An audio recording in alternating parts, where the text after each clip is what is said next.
I like the idea that a voice can just go somewhere uninvited, like a dirty thought in a nice, clean mind.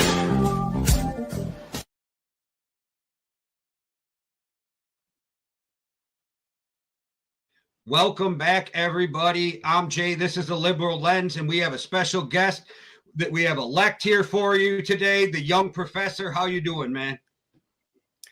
I've been great. How about yourself? I'm doing well. And before we get into the whole political talk of this all, you said you're working on an album now, but I wanted to bring up, I just listened to the one you dropped, about 6-8 months ago? What was that? I've been listening to that since you dropped it. Oh, my last album was called Free. And then I also put out a couple singles and music videos for some songs on that album, like Give Us Free, Herbal Essences, a few of those tracks. So as an old guy who grew up in the Midwest, you remind me a lot of Common when I listen to your music. That's what's up. I definitely take that as a compliment, for sure. No, it definitely is. It definitely is. You talk about shit that matters, though, and that's what brings me back to Common. Like, your music is shit that matters.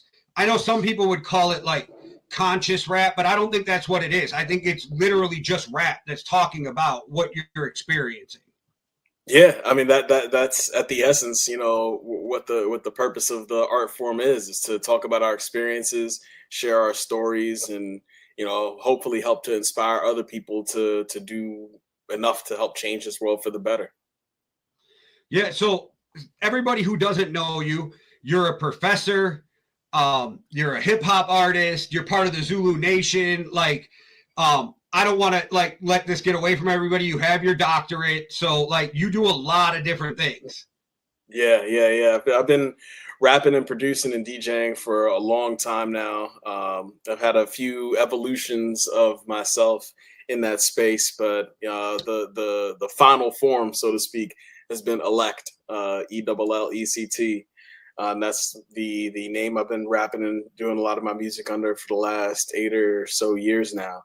And it's really been just a great experience. And in addition to that, teaching at Arcadia University about the history of hip hop culture, about its role in different social justice efforts around the world.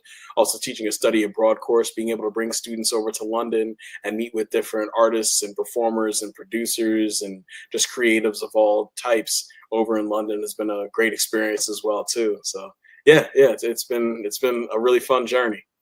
So meeting artists from London, are you a fan of the hip hop scene in the UK? I would say that it's growing on me for sure. A lot of the focus of that trip more traditionally has been specifically in the Brixton neighborhood, and doing a lot of focus around the Pure Vinyl record store and the community that they build there, and as well as one MC, his name is Ty. Unfortunately, passed away about 5 years ago during the COVID pandemic. But he was instrumental for the culture and the community in Brixton as a hip hop artist, but also just as a network and a builder and a bringer together of people. So that's been my introduction foray into a lot of British hip hop and rap, and then from there, I've definitely been immersing myself even more so. So three of my I probably got 50 favorites when I say this, right? But three of my favorite hip hop artists are from the UK. And it's Stormzy, which everybody knows of. Mm-hmm. But I'm a big fan of H and I'm a big fan of JK. I can't get enough of their music whenever it hits. So I love the hip hop scene in the UK, and we do the playlist. I end up bringing a lot of UK artists on the playlist. So I think that's really cool that you're, doing stuff with people overseas. You're giving them an education while meeting different hip hop artists. That's got to be really fulfilling, because you get to combine the two things you love in hip hop and education. Most definitely. It's definitely been a blessing to be able to teach and work at an institution that really supports hip hop culture, really supports study abroad and giving students international opportunities. And our university president, Ajay Nair, he had also edited a book on Indian hip hop and rap called Desi Rap. He was one of the editors of that book back in the day. And so to have him as our president at the university for the last 8 years has also been really exciting too. Well, that's something I got to look into. I have never thought of Indian hip hop. It makes sense that it's there, but I've never heard it. So that's something I'm definitely going to have to dive into. Most definitely. So just when you speak to students abroad, do any of them go like, what the fuck is with Trump? Do you get that? Do you get that from students abroad? Because my co-host for my football show is from England, and he is always like, bro, what the fuck? It's there's definitely that reaction for sure. Most of the students that we're interacting with are also from Arcadia University because we do have a London campus as well. But yeah, whether it's young folks that we're meeting over in London or in the UK, a lot of sentiment has definitely been a big WTF whenever it comes to our politics for the last several years now, really, several cycles of presidency. So. Yeah, it's certainly a talking point amongst the young folks for sure. So since you deal with a lot of young people at the university, do you see a lot of them, like how this affects them, if it scares them? I'm sure there's some that support him. Like, what do you see as a professor at the university with the students? That's a great question. And just last night, actually, in our class, we were talking about the intersection of hip hop and politics. And one of the things I'd asked them, I was like, who's the very first concept of a president that you ever, recall in your lifetime? And for every single student, it was Barack Obama.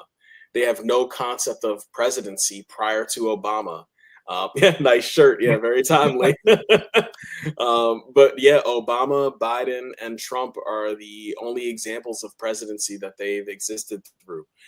So to try to give them perspective on the Bush years, whether it was W or even HW, to give them perspective on the Clinton years, on the Reagan years, even to certain perspective on the Carter and Nixon years, whenever we're going through these eras of hip hop culture, it just helps to enlighten them around the legacy and longevity of certain policies and legislatures that has gone through our, senators, our Congress folks, as well as our presidents, and helps to just give them a bigger perspective because they were born into a world where there's a black president and they don't have any concept. Their closest concept to something being impossible when it comes to the presidency is to see a woman become elected president.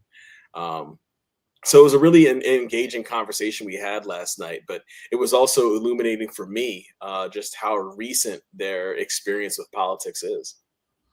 Yeah, it's sad that I think about it, and this is not any fault of Obama's because I love Obama, but and I do have some issues. People know I do think there was things he should have done, whatever. We're never going to find the perfect president for us, I'm sure. Like, everybody's going to have issues.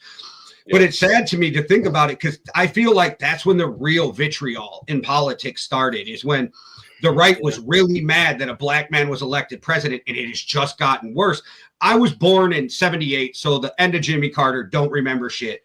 But I do remember my father and grandfather debating Mondale and Reagan as like a really young kid. And that stuck with me because it was so respectful. Do you know what I mean? My dad's super liberal, whatever. But it was really, really respectful type of conversation between his father-in-law and him. And I just, that's not there anymore. And we had this weird change. There used to be this time where John Boehner or Nancy Pelosi on the other end could scream at, somebody from the other side and then go have dinner together. And there was this weird change. And we watched Boehner actually change during that time and then come back around and just get out of politics altogether because, as he said, he didn't like who he'd become. But that group of kids you're talking about, like, they grew up in the worst part of the politics of my generation anyway. That's real. That's real. Yeah, I mean, for myself, I was born in the Reagan era and have very minimal recollection of that before H.W. Bush was elected into office. But yeah, so there's definitely a large gap whenever it comes to our experiences and the way in which we saw politics engaging or how politicians engaged with one another when we were growing up versus certainly how these kids are growing up. I mean, you mentioned the backlash, or as Van Jones had put it, the white lash after Obama was elected president. It's a direct result of Trump being elected. There was the Tea Party movement, and then he led a lot of the anti-Obamaism with his birtherism comments and all, and really took the mantle of being the anti-Obama, whether it was through identity or ideology, and that ultimately got him elected to the White House twice. So that's what scared me though, right? Because there was so much hate behind those votes for Trump, right? There's so much hate embedded.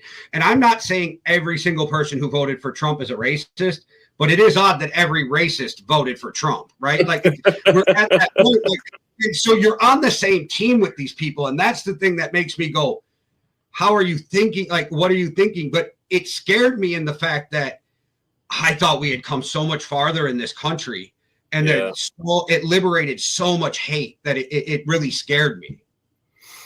Yeah, I mean, it was definitely scary and still is in a lot of ways, but also for myself, I really felt a sense of relief in it, because now these folks are exposed. Now they're less hidden. Now we can identify and know who to interact with, who not to interact with, or who to have conversations with, in hopes that you can, help to shift perspective, or, in certain ways, even have your own perspective shifted. So, at least, kind of uncovering those individuals and exposing them for who they are ideologically. I think there was some value add in that regard. I always joke they should all have to wear red hats so we know who they are, but it leads me to like a good point, and the point you just made. So I lost one of my best friends this year, but this story's about him. Right. Thank you. So we've known each other since 96. I moved to where I live now, and he happens to live across from me. I hadn't seen him in like 8 years. I just moved in across from him, 3 hours away from where I was living. Just happened like, oh, fuck, I ain't seen you in 8 years. So we start hanging out a lot. And so there's a dude who moves across the street who I nicknamed Vineyard. If you've ever seen American History X, he was bald-headed. The dude had a swastika just like Vineyard, whatever. So, but he was a mechanic. And one day I come out and he's working on my guy Herm's car. And so I go over to Herm and I'm like, why would you let that motherfucker work on your car? He goes, unlike most people, I know exactly what he thinks about me. I was like, that kind of hit me. But this is also a guy who had tears in my eyes, because I once had to listen to him tell his son, Herman Jr., how to interact with police officers so he lived. Yeah. Wow, that's heavy. And to a certain extent, it is the kind of reality that we have to live in, where at least it's better to kind of know who your enemies are than kind of have to move in the shadows in a lot of ways. And with that example that you just shared, the bravery that it takes to still interact and connect and engage with folks who, whether or not they're still able to fix your car, have a certain amount of hatred in their heart to not even desire your existence to even live. So that is a definite balancing act to have to juggle in a community like that. Yeah, he's a different type of soul, because after he was a fuck up gang member, went to prison, changed his whole life, right? Mm-hmm. And this was the type of guy, like, he'd give you the last dollar he had for real, but he led with genuine care. And he even said to me, you don't know, maybe he was in prison and he did that just to survive. I'm like, this is the type of dude he was, right? But he wasn't going to live his life letting other people's ignorance and hate change who he was. And I learned so much from him. I grew up in the streets. I went to prison. There's a lot of stuff. I thought I understood a lot more than I did until I witnessed real life shit with him outside of the street shit. You know what I mean? Yeah. And I was like, fuck, you guys deal with, like, I drove around neighbors. I drove around a whole year with a tail light out. Never got pulled over. He drove an Escalade and got pulled over monthly. Right. Yeah. Yep. And it didn't matter that he owned a car dealership and he bought these from the auction with 300,000 miles. You know what I mean? Yeah. All they said was him and an Escalade. So I learned so much from him, though. And the way you said that, it just took me back to him. Like, the way you guys look at shit, like, I would be so much more angry. So it's very impressive, the mindset you have. Do you see that? like what's going on with immigration right now, is that affecting anything at the school, or like how is that affecting the East Coast school? Because I'm in the Midwest and I'm in a swing state, so he's leaving us alone with ICE because he needs these swing states, right? So you guys are in a Democratic state, and so how is that affecting with ICE being over there? That's a great question. At the university level, a little bit less so. But I would definitely say so. One of my roles is I'm a program director for an organization called City Year, and I'm a program director for our Philadelphia site. And the students that we work with in the school district of Philadelphia and the Norristown area school district, definitely them and their families have a lot of fear and trepidation daily. Where, you know, to a certain extent, we don't even see a lot of students of Hispanic descent or Latina descent showing up to school ever since a lot of these ICE raids have been happening, because of the fear that they're going to start showing up at schools and pulling kids out of classrooms and disappearing them from their families and parents, etc., or even vice versa, with having parents being stripped from their children and kids going home and not having a parent home and around and not having any information as to where they may have been taken, or what may happen to them or when they may see them again. All of those are genuine fears that exist with a lot of our students in the communities that we serve here in Philadelphia. And it's really, really traumatic. And we've seen it has nothing to do with the worst, the criminals, the gang members, because that's not who they're deporting. They're picking people up at court dates, at the hospital. They're picking people up at work. They're picking people up at fucking Home Depot. It's like, this isn't what, you know, he said. But the thing is I wish everybody would have actually read Project 2025. I read the whole 900 and some pages. Everything that's happening is laid out in there, and people still don't want to believe it exists. And I don't know if you agree, but I feel like Trump is building his own personal law enforcement agency with ICE. Yeah, I mean, that's essentially what he's doing. He's leveraging various branches of our government or law enforcement or military, you know, whether it's the Cash Patel and the FBI or, you know, whatever the case may be. He's long done this in other areas of his business as well as in politics, where at the end of the day, what he wants and how he wants to leverage these powers for his own good are first and foremost, and then anything else, whether politically or nationally or socially, for our country or for our citizens, is always secondary at best. It's usually his own family that is then his second, you know, priority after himself. So, I mean, these things, you know, aren't surprising whenever you look at the longevity of what Donald Trump has done throughout his career, in business and in politics. And, you know, at the end of the day, that type of narcissism and egomaniacalness really has no place in politics. And because it's reared its head so blatantly and so dramatically throughout the last 12 years in our political spaces, my hope is that the pendulum will swing a bit back more toward a state of normalcy and more balance, where these things will have a little more checks and balances around them as well. Yeah, we need a blue wave and a tsunami. And what my wife and I were just talking about is the next president is going to have to be open-minded enough to get Congress and this to start taking away pardoning powers and different things that the president has, because our forefathers didn't see this coming. They could have never foreseen it. Our courts are not equipped to deal with as much shit that they're throwing at us, which is intentional. Steve Bannon has talked about how this is intentional, like the clog up of court systems. The whole thing is getting out of control. And now he's attacking the temporary protection status of Somalian refugees who are here because half their country is being in a civil war with terrorism. And the fact that and you know, here's the kicker, and I don't know if a lot of people know this. Somalia refugees under TPS, there is only 705 of them in the whole United States, 400 of them in Minnesota, but yet he wants to act like this is a big problem. And where I'm afraid, besides for these poor families who are going to get treated just like we see with the Hispanics in California and different things, I fear black community. This is going to be their opening to just like raid black communities in Minnesota because he hates Tim Walz so bad. Like, it's so personal. And the fact that a lot of MAGA keeps just backing him on this is crazy to me. Hmm. Yeah, I mean, there are a lot of doors that are being opened to extend this type of hyper policing to other communities. I mean, we see it in Chicago right now, with ICE raiding various Black communities and kidnapping and disappearing U.S. citizens. Not even folks who are undocumented or in the process of getting their documentation.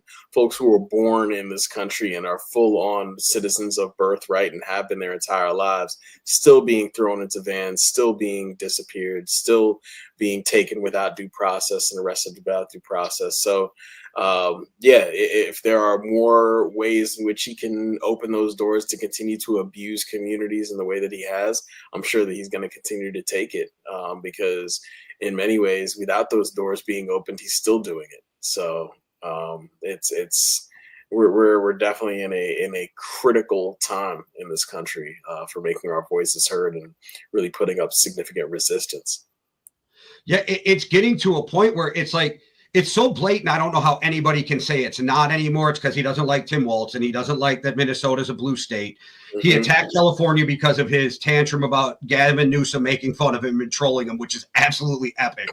I just it's such a political, like, we're becoming a banana republic. He's going Hmm. after Comey. He's going after Hmm. six lawmakers who just reminded the military of their oath to make them feel liberated to not take an illegal order and to let them know that there is literally JAG lawyers sitting on call that you can call and say, this is what's going on. What are my legal rights Yeah. as somebody who took an oath to the Constitution?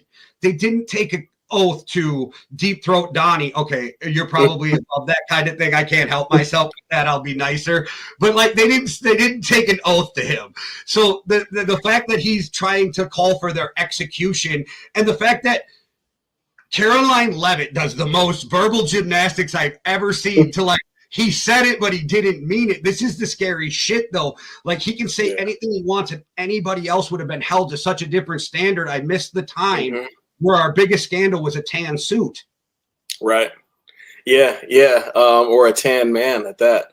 But I Yeah, would say, yeah, but I mean, these are, it's the same playbook that Trump has been doing his entire career, but it's also the same playbook that many folks who have been, um, morally bankrupt, to use a phrase from Dr. Martin Luther King, to spout whatever they want to spout, to espouse whatever philosophies or ideologies they have, and most importantly, couching those things in various lies to justify their position, and then having people get on the microphone and back them up and confirm those lies, trying to just create as much smoke and mirrors and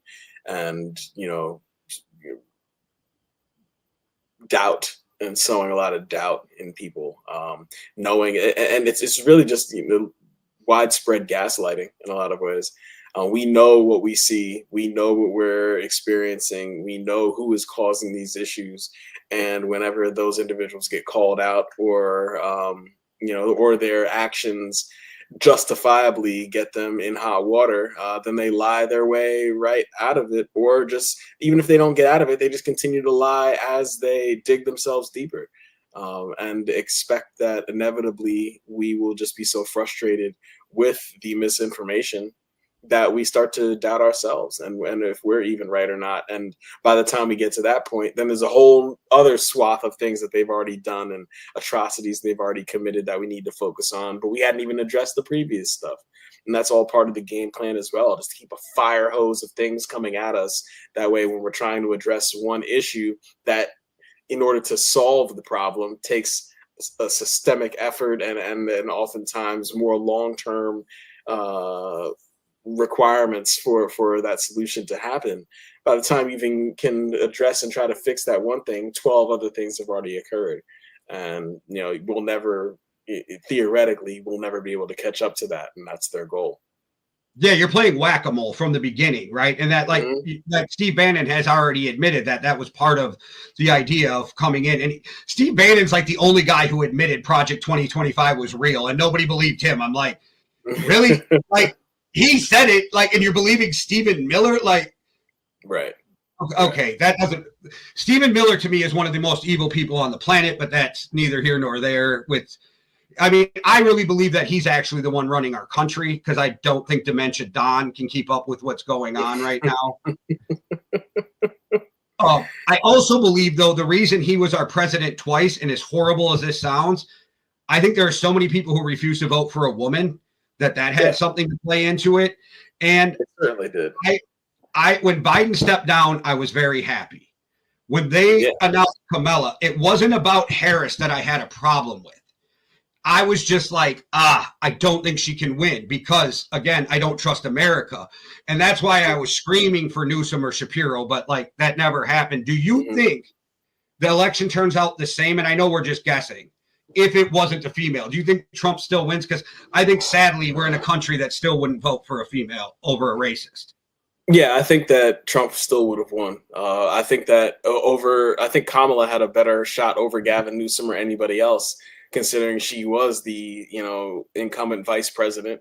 The only downside to her run, in my opinion, was the fact that Biden had stepped out so late. The fact that he allowed his ego to keep him in the race to the point where by the time he stepped down, it allowed her 107 days to create and run a campaign. That short amount of time to still be within, I think she was maybe within 4 or 6 million votes from Donald Trump. It's incredibly impressive and remarkable. I'm unsure if anybody else, whether it was Gavin Newsom or Buttigieg or whatever male politician may have been able to step into that space and take the nomination. I don't know if they would have done as well as she did, to be honest with you.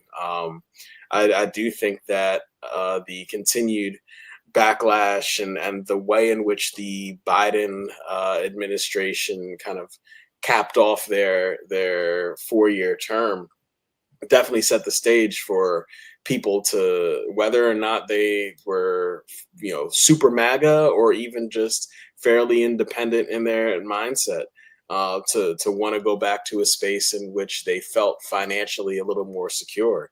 And, because of the fact that occurred during the 4-year period after Obama's presidency, regardless of who was in office, we would have felt a little more secure during that time period than during the Biden era. And so they wanted to go back to that time period. And the president during that time period happened to be Trump. And he had already had a substantial amount of votes that first go around.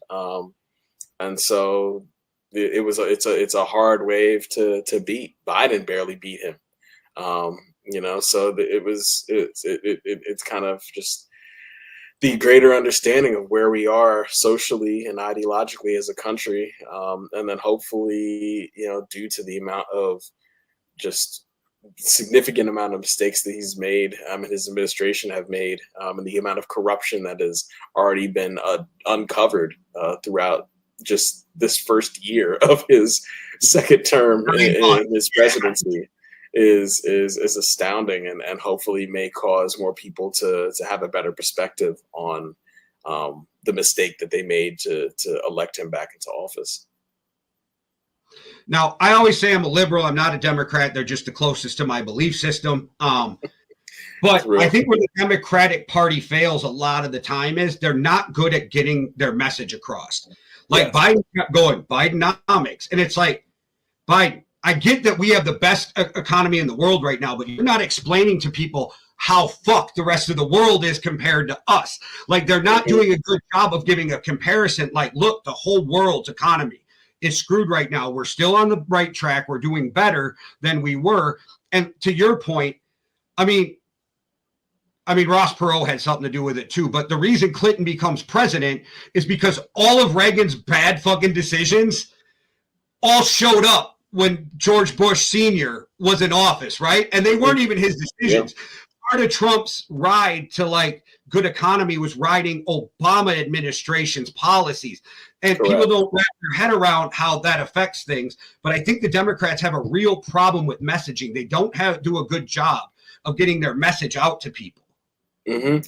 Yeah, I mean, and I would say it's in addition to not doing that great of a job getting the message out, I think the biggest issue is actually following through with the message. There are so many politicians, Democrat and Republican, who will speak whatever is necessary to get the support that they need in that moment.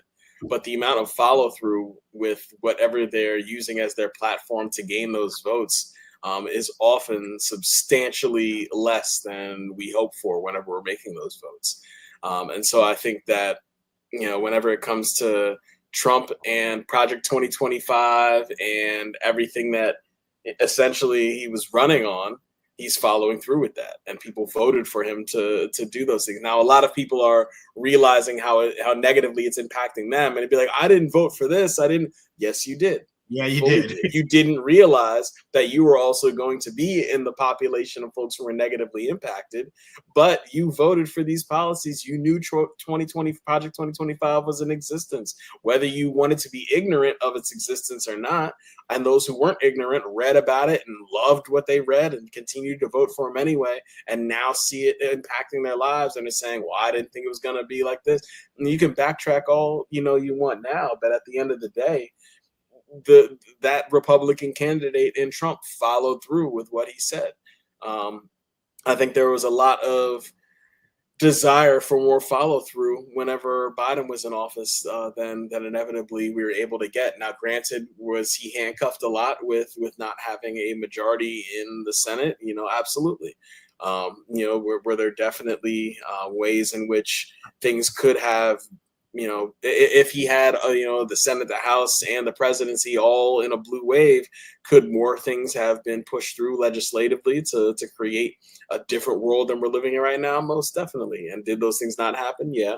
But at the end of the day, there were still things to be desired that could have happened, despite the circumstances that Biden faced. And, us not seeing that and being able to live that caused a lot of apathy also in the most recent election that we saw as well.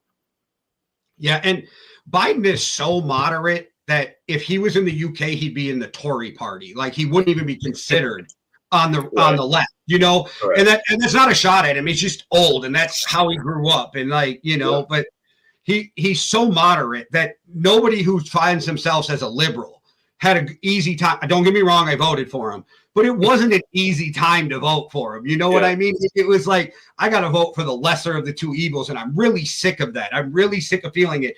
And then I've never considered myself a Democrat, but the Democrats pissed me off with the way they handled Bernie, because Bernie was the first guy I was like, oh, there's somebody who kind of fits I'm more left than Bernie, but like, there's somebody who fits my beliefs. And then the DNC did what they did to make sure Hillary got the nomination.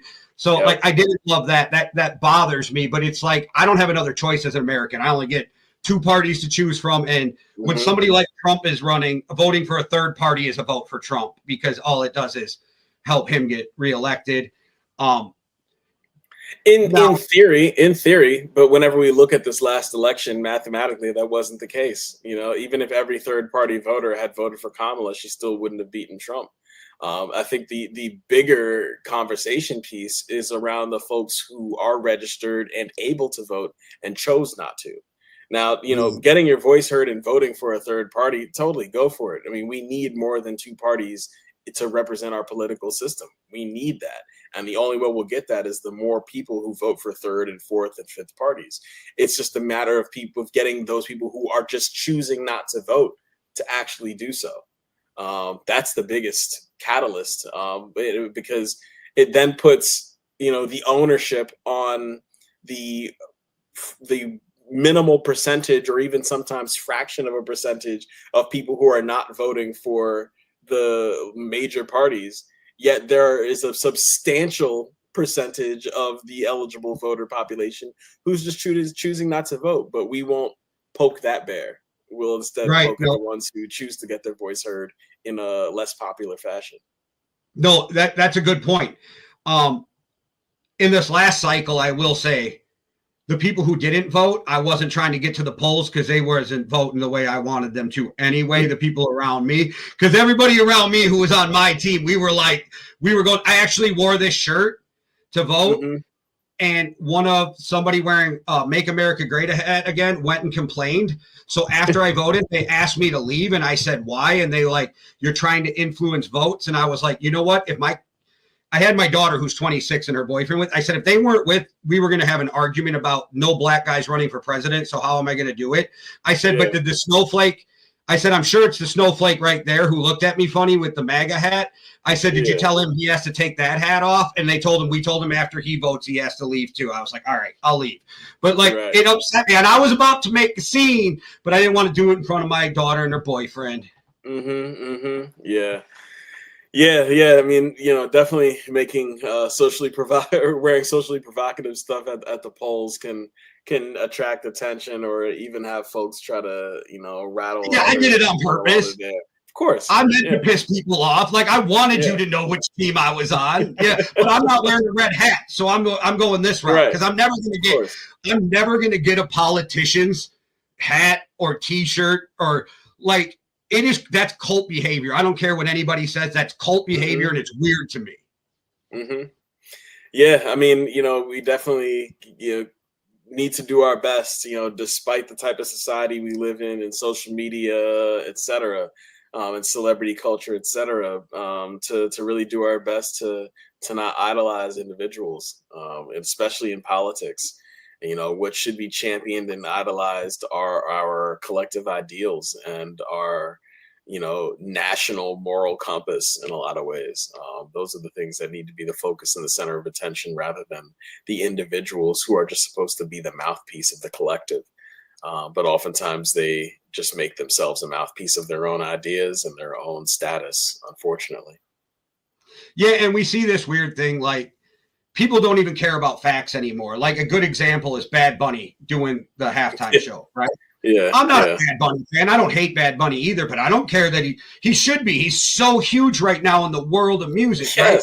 Where we have wild people going, we need American citizens to be at. I'm like, holy, but this is how dumb we've gotten. Like, this is how bad it's gotten. And then I hate when people, they're like, oh, he's going to sing in Spanish. Like, motherfucker, you are not even bilingual, and you are going to talk shit about somebody who knows multiple languages. Or like when they talk about somebody who moves here, and they're like, they don't speak really good English. Well, do you speak another language, asshole? Like, that's where I'm at. You know what I mean? But like this, like, they don't even hide their blatant like racism and hatred anymore. And that's the crazy part for me, is like, we've come so far that they've liberated hate. And that's where I said I got scared with this whole thing, because not only did they liberate hate, but facts don't matter anymore. Yeah. I mean, it's one of the reasons why I actually set up a few assignments in my courses the way that I do. To get my students to realize the value of fact checking and understanding where your sources of information are coming from, and what information sources they're using in order to craft their opinions and perspectives that they're sharing with you. The lack of critical thinking whenever it comes to where we're getting our information and how we're ultimately communicating whatever it is that we find or learn. Is astounding how much of a lack there is of that.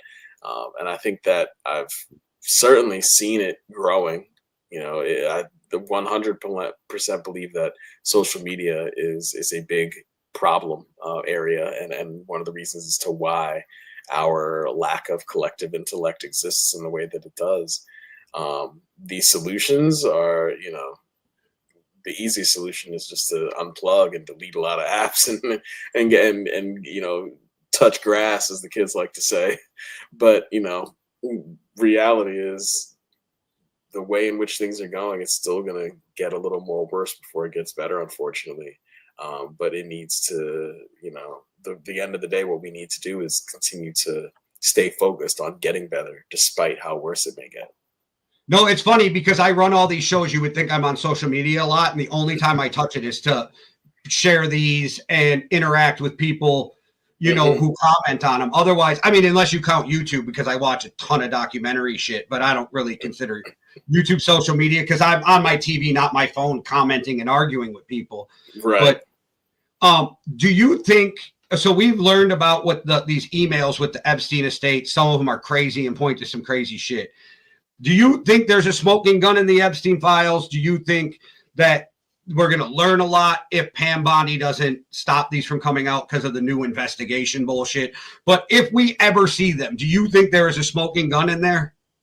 There is an arsenal of smoking guns inside of the Epstein files. I'm not crazy then. Okay, I'm not crazy. Yeah, no, there certainly is. The downside is the fact of whenever they are released, how redacted will they be, and how permanently redacted would they be? Are those redactions, just in whatever information sources are being presented to the public, or would they be permanent redactions? That I would assume, it's only an assumption, but I would assume would be illegal to do that. But not that matters, though.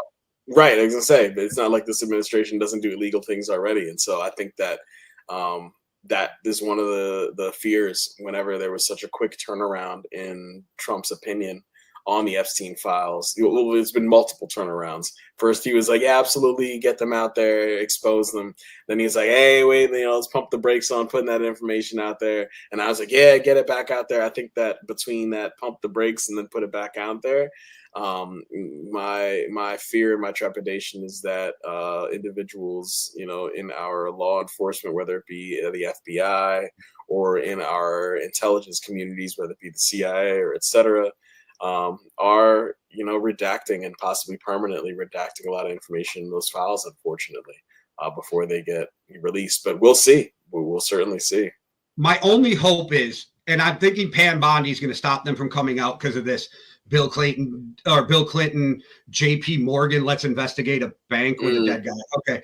All this stuff. They're going to use that to keep them out. My only saving grace is I don't think they can redact them like that just because former FBI head of FBI Chris Wary knows all about it. James Comey knows what's in there. The victims' lawyers know a lot of what's in there. I feel like there's enough people who knows what's in there that Pam Bondi, Kash Patel, or whoever would be putting themselves on the hook for criminal charges. And it's all fun and games to defend Trump right now, but when it comes to the fact that you can be legally held responsible, are you still going to do that? Because I truly believe when this is over, she ends up disbarred, Pam Bondi.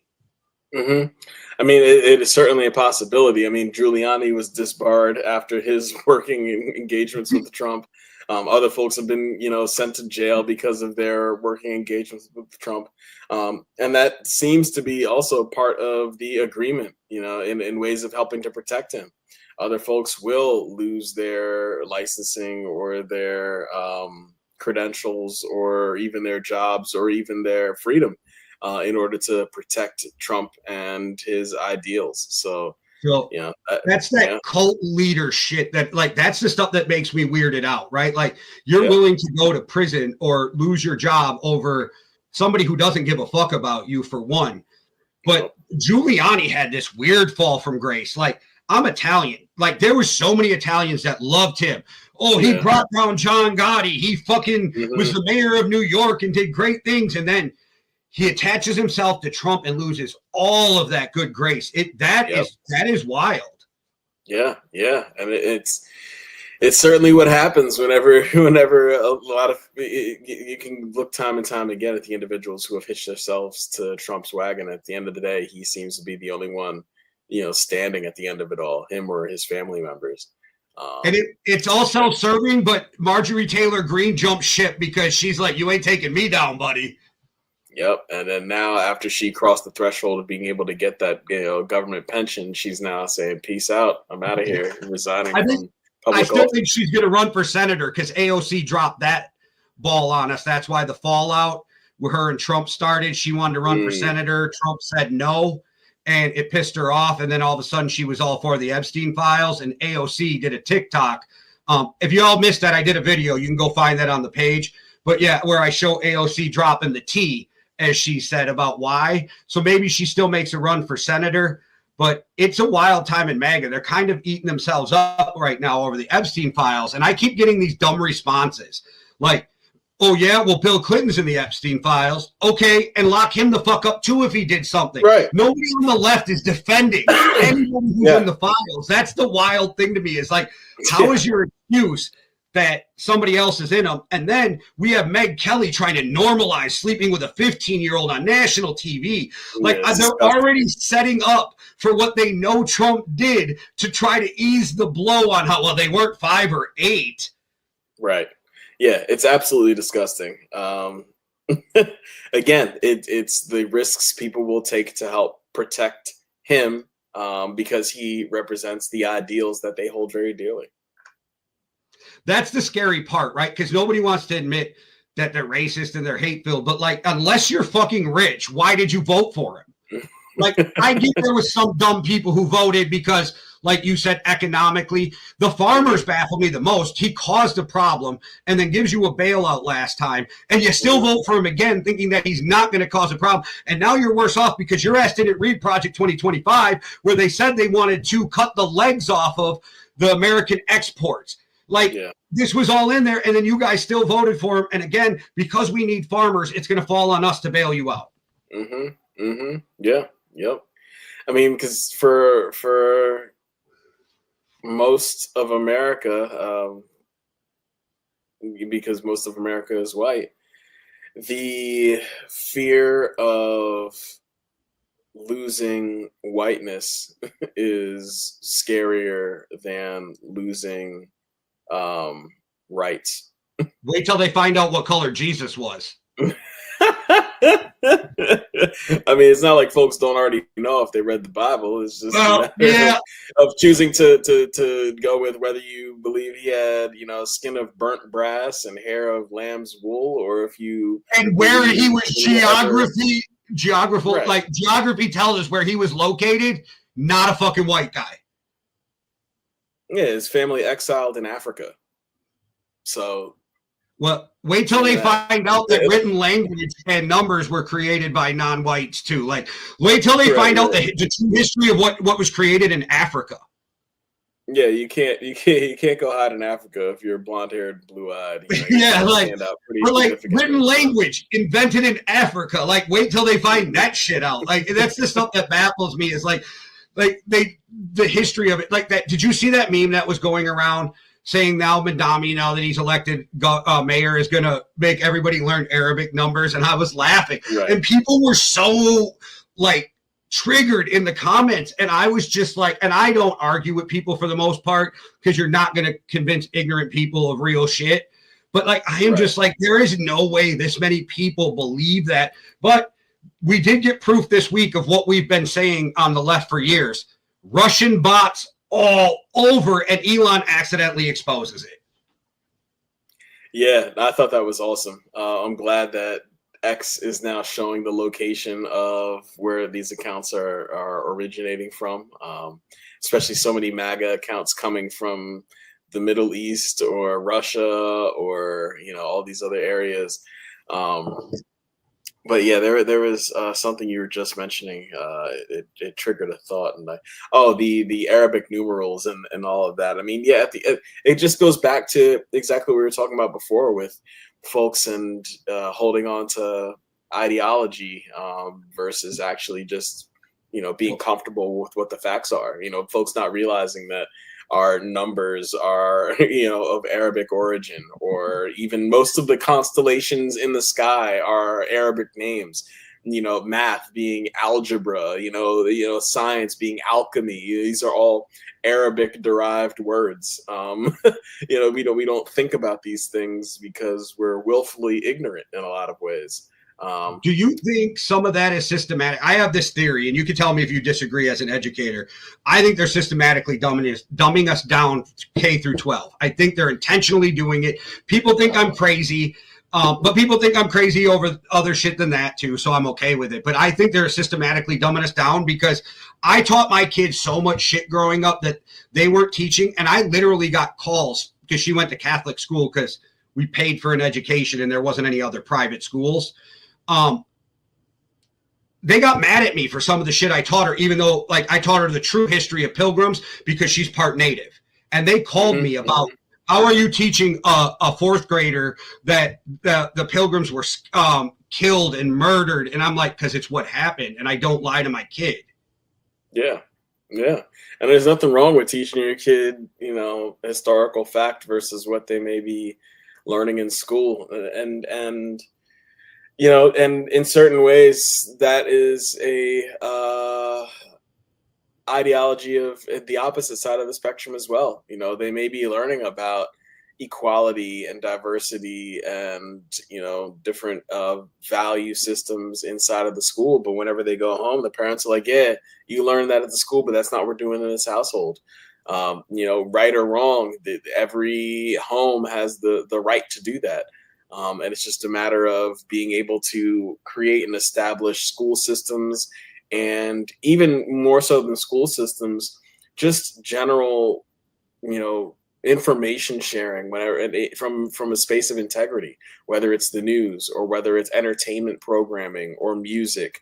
We know that the messages and the iconography and the ideology that is pumped through these media formats, and the influence that they have, especially on K through 12 and young people, but even on adults too. And so when you mention, the K through 12 system, and is it intentionally dumbing us down socially, there would be a lot of, factors to give teeth to that conspiracy, as far as it being something intentional with individual players. But I think that more so, just the way in which we've kind of operated, from an ideological standpoint over the last 12 years with these various presidencies, I think that those are a reflection, in addition to what we mentioned earlier with social media and even music and hip hop culture, and the ways in which the messaging has shifted over the years, and what you can express on the microphone now versus what you expressed 20 or 30 years ago.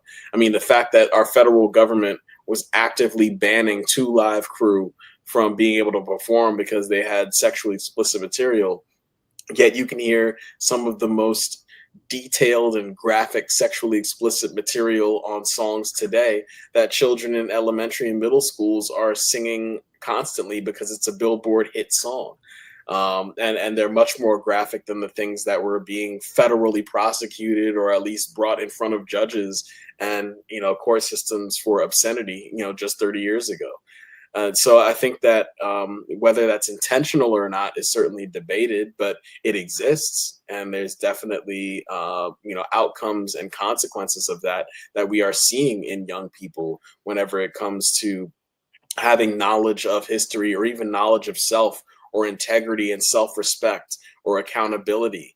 All of these things, if the president of the country is not holding himself accountable and is not being morally, aligned with what is just right and wrong, and is actively lying and actively doing, corrupt and oppressive things to people around the nation and around the world, then why would they have any reason to act otherwise? If you can be elected president and do those things, and have the highest seat in the country and represent our country and do those things, then who's to say I can't, just being a kid in the classroom? Why can't I act that way as well, and consider myself a leader, and consider myself these things, just because that's what I'm seeing? Going back to, the students that I'm working with only living or understanding or existing a Obama, Trump, or Biden presidency. So yeah, I mean, I think that whether or not it's intentional or being orchestrated, the impact is certainly happening, and the outcomes are definitely existing, and we need to do what we can to help push against that, and help to have some corrective measures for the cliff that these kids could end up falling off of whenever it comes to having that self-awareness and self-respect. Great answer. Because you give me something to think about too. Like, maybe there is part of that, because sometimes I always think, oh, they're dumbing them down. They want them smart enough to hold a job, but not smart enough to question anything. But maybe it's not like everybody in general. It's a lot of different things. Like trying to disband the Department of Education is just going to hurt that if they keep going with this part of Project 2025 again. But I do want to talk. We've talked about enough negative shit. I want to ask you about something that feels good moment. So yeah. New York City, elect Mamdani as mayor. Are you feeling that in Philly? Are you feeling that on the East Coast? Like, is there excitement in that DC, Baltimore, Philly, Cleveland, New York area up there? Are we feeling that? I mean, I think that the excitement around Mamdani's election definitely creates hope in other cities like Philly, Baltimore, DC, Boston, and the like, even Newark. because there is opportunity to kind of create more space for progressive conversation in politics, and more progressive action to happen in our respective cities. We look at even the recent actions here in Philadelphia of our mayor, Sherelle Parker, and her dismantling a lot of, DEI systemic structure that was built into our local government. And, the fact that she just recently signed off on taking a lot of that away raised a lot of eyebrows, and definitely had folks, concerned about, where she's at, and her alignment on the political spectrum. So with somebody being elected like Mamdani, there creates more opportunity for a quote unquote dark horse candidate, or somebody to come out of left field and really create a substantial challenge for that seat of power, to best represent the people of each of our respective cities. So definitely congratulations, and shout out to Zoran Mamdani. Looking forward to seeing how he can help to improve a city that I love, a city that I was born in, New York. Shout out to the BX, the Bronx all day. And hopefully that ripple effect will have positive outcomes for cities like Philadelphia and others. Yeah, I forgot about what was going on in Philly, and it just fucking triggered me for a second there because you reminded me of what was going on. Yeah. That attack on DEI pisses me off too, because it became such a racial thing. And I'm like, people don't realize the most people who are affected by DEI that it helps are women and military veterans. But yet somehow we've convinced people that it's a race thing. But it's also like we've convinced the rich have convinced the middle class to blame the poor instead of blaming Walmart and McDonald's for not paying a living wage. Like that's a whole nother thing. But it's these things that we've convinced people that an apple is an orange somehow. Like I don't get where this comes from, but I am so excited about him getting elected. I am so excited for the people of New York. I'm very excited for my co-host of the playlist, Payne Gusto. He's from Brooklyn, but he lives in Montclair, and he works in New York City. And it's going to take a minute, but I know he gets paid decent, but like his pay's about to go up. The quality of living goes up in New York. That means the quality of living for everything around there goes up too. Like I am so excited for New Yorkers. I'm excited for my friend. I'm like, and the fact that I love the fact that he didn't have a problem calling Trump a fascist to his face, even though Trump was okay with it. Like I get that. But the fact that he was like, he would have said it, yes, if Trump would have told him that, even if Trump wouldn't have told him it's okay. And then he's asked about it that night, and he doubles down like, I said it there, and I'll say it again. He's a fascist. I was like, I love this dude.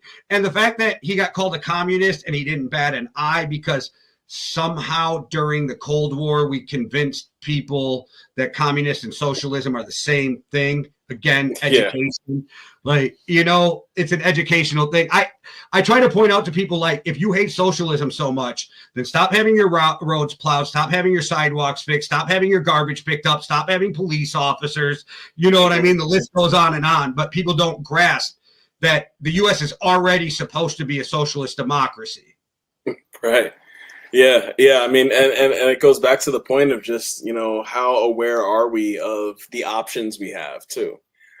We are so used to a two-party system, or just having one choice versus another, and not understanding the breadth of options that we actually have, which also then goes back to just voter literacy, and even folks taking advantage of their voice in politics, in their use of voting to help create long-lasting change, or even if it's not long-lasting change, to at least drive new conversation topics and pieces into the overall electoral cycle.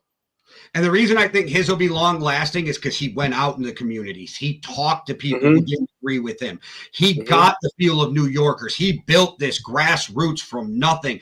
And then he got to expose the worst of politics with Como, who was supposed to be, do you remember, like, back when he was supposed to be the next president and he was supposed to lead the Democratic Party, and then we found out he can't keep his hands to himself, and then all of a sudden he loses the primary, so then he jumps on Trump's bandwagon and runs as an independent. Like, we saw the worst of politics because he proved it had nothing to do with making life better. It was all about power. He exposed it. I love it. I love that he exposed, because there's people on the left that need to go too. It's not just the right.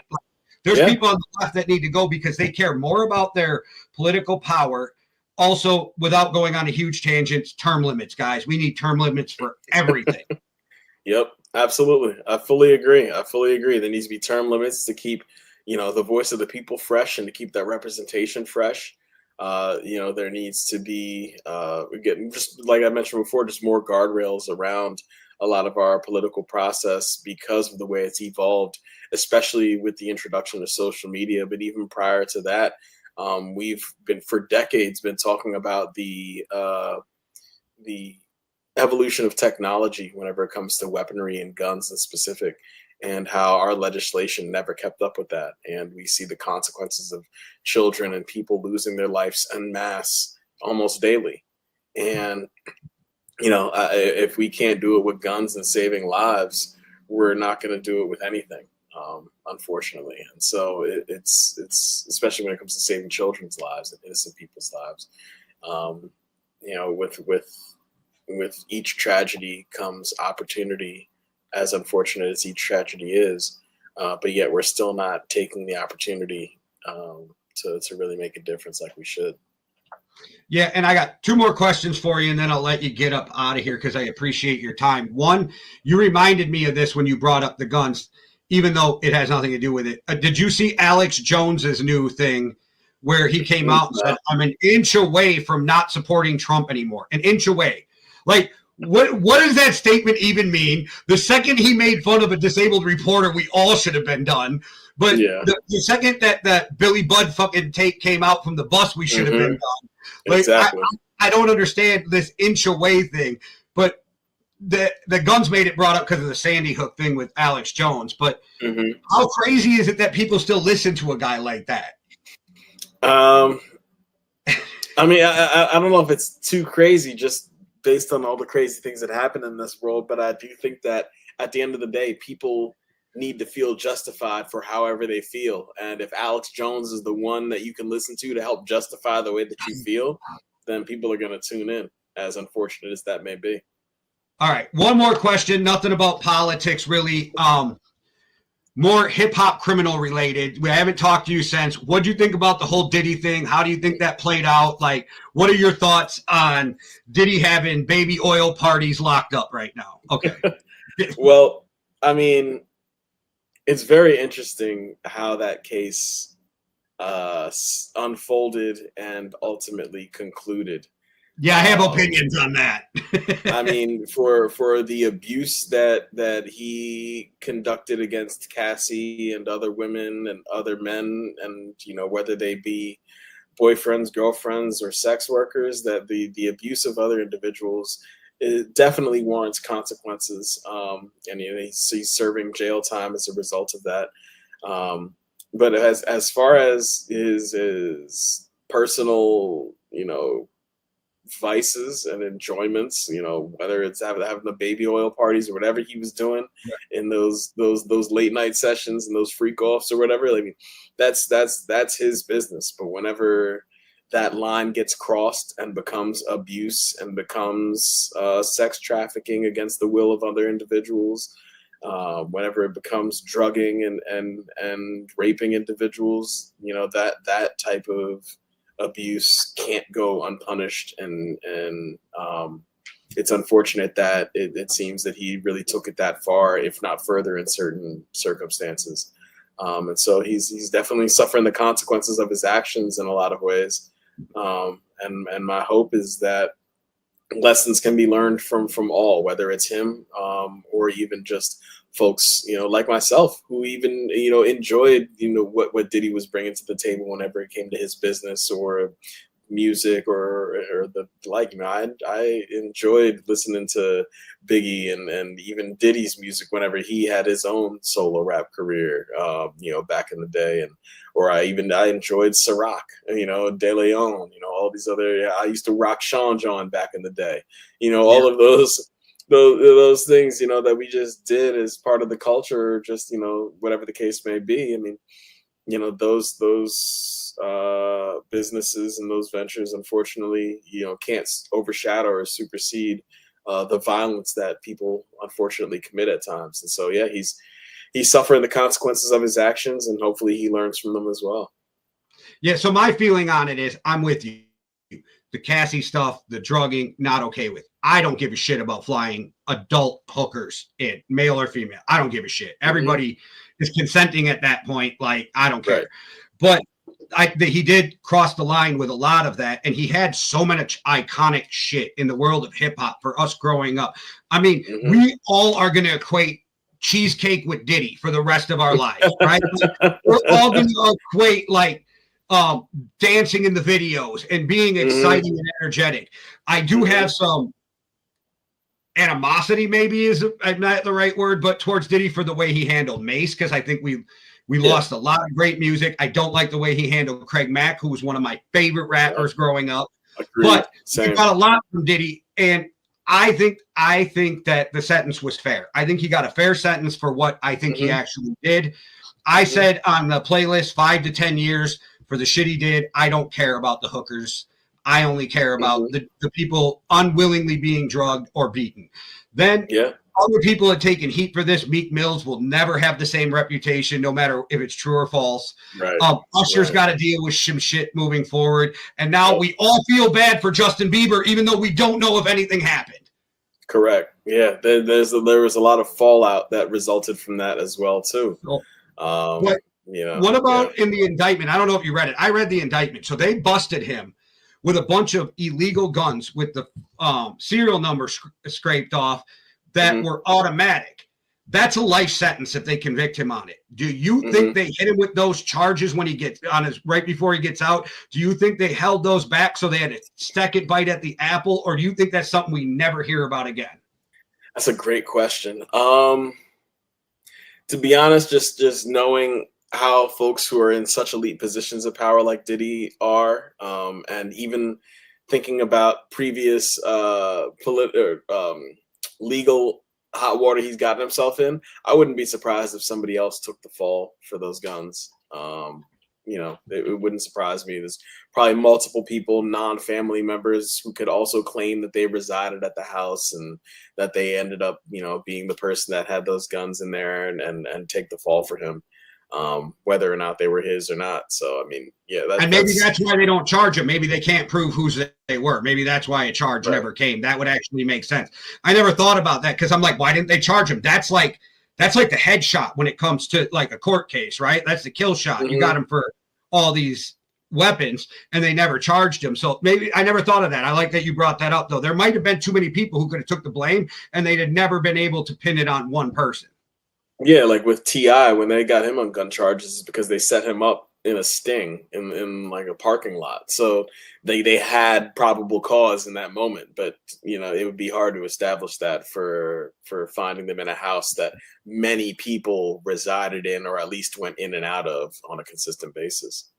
So, message to the street guys. T.I. did not snitch. They were all dead. You cannot snitch on a dead guy. If I die and you can get out of prison by blaming me, go ahead. Like, I'm just saying, it's not snitching if they're dead. Like, fucking. Like, so many people took that personally, and T.I. is one of those guys when it comes to rapping. And I hate that it affected his career because he's so great behind the mic. Yeah, I mean, well, Paper Trail was a great album, and that was while he was in the midst of all that legal stuff. I just think that maybe for him personally, I mean, he put out Trouble Man. He also had that other album.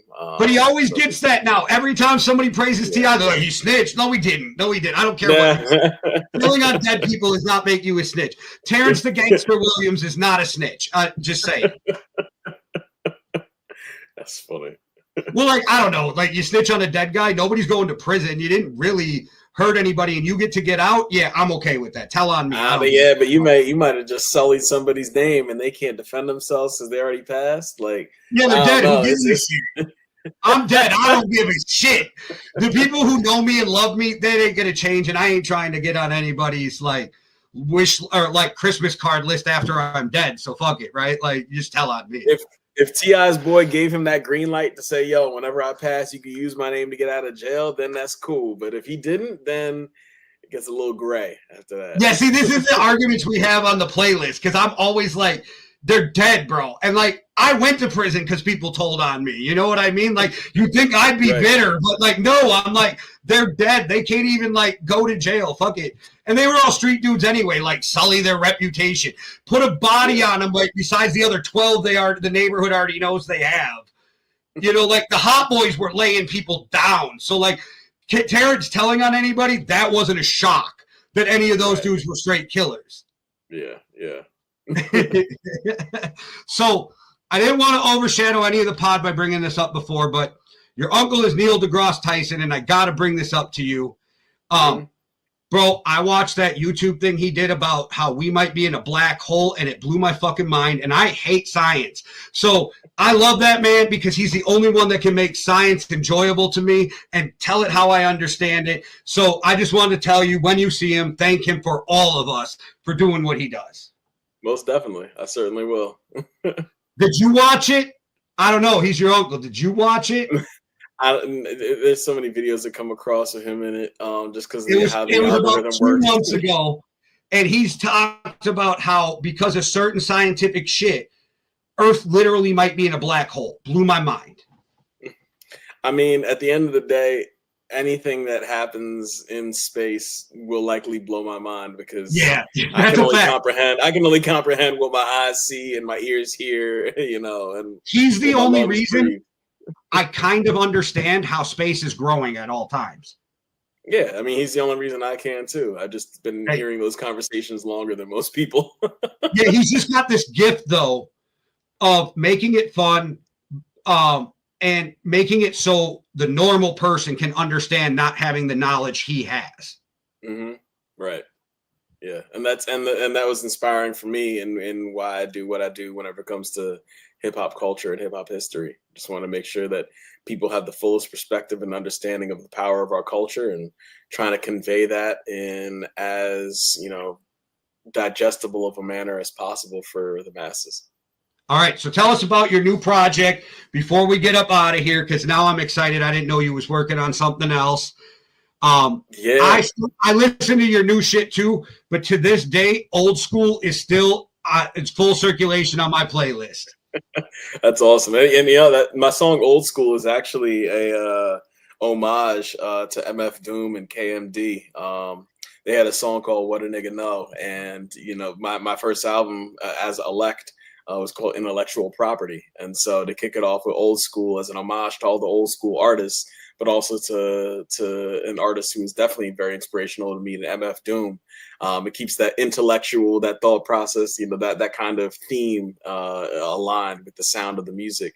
But yeah, if you listen to that KMD song and then you listen to Old School, you'll hear the similarities. But yeah, that second album I put together, Free, was building off of a lot of those themes from intellectual property and, you know, the freedom, you know, now at that point in my life, whenever I had gotten my doctorate and was fully immersed in the teaching and bringing kids abroad, and also seeing what was happening so incredibly whenever it comes to our society and the, you know, social unrest that was happening, whether it be the Black Lives Matter movement or, you know, MAGA and all of these, you know, social things that we're fighting. And so in this third album, it's the working title is I Understand It Now.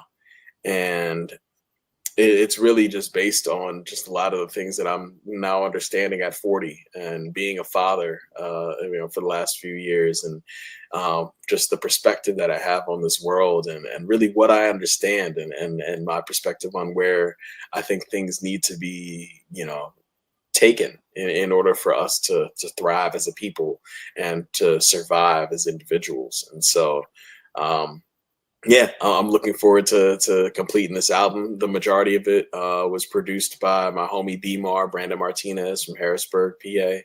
That's who's making the beat? Tracks on it as well. Yeah. B-Mar, he made two or three of the beats on my last album, Free, and he made 5 of the 7 beats for this upcoming project.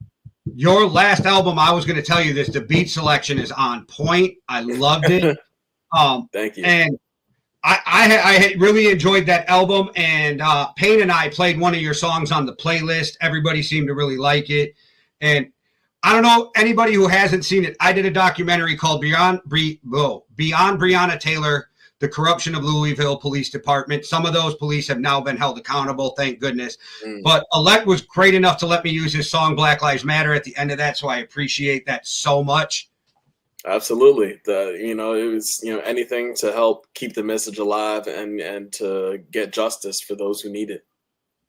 Yeah, it's great that some of them are finally being held accountable because it wasn't just Breonna Taylor. It was just corruption and the crazy shit they did. And if you guys haven't seen it, go watch that documentary. Like, they made people give them sexual trading for them not to go to jail. Like, there was a cop who was out just straight up physically R-wording women. I don't want to get demonetized off of using the wrong word, but you all get what I'm saying. Like, it was vile shit. So the fact that some of them are finally being held accountable is amazing. Wow. Yeah. I mean, more justice, the better. All right, man. I really appreciate you giving me your time. I knew it would be a great conversation with you. It's always a great conversation, but this is the first time it wasn't just straight about hip hop. So I really appreciate you coming on, man. Absolutely. I really enjoyed our conversation and look forward to connecting with you again soon. Yeah, I'd absolutely love it. And I know I had said this before, Cuzzo stopped doing conversations for a while. He is bringing them back. You two definitely need to have a conversation because you two together are amazing conversationalists, and it would be for a great show. So once he starts that back up here after Christmas, we're going to have to get you guys in touch again. That sounds great. I look forward to it. All right, man. Thanks for coming on. I really appreciate you. Everybody else, thanks for watching. Hit the like and subscribe. Comment below. Let me know what you thought. Go over to YouTube because you guys are supporting us so much on Facebook. I appreciate it. Go over to YouTube. I'm one video away from pissing off Zuckerberg and being kicked off of Meta. So at least if you follow us on YouTube, you'll be able to keep up with us if that happens. And like we always say, one world, one love. Deuces. Everything's polluted. The environment, the government, the schools, you name it. This radio person is the whole problem. Are we going to allow this guy to be heard by anyone who can turn a dial? You out there? You listening?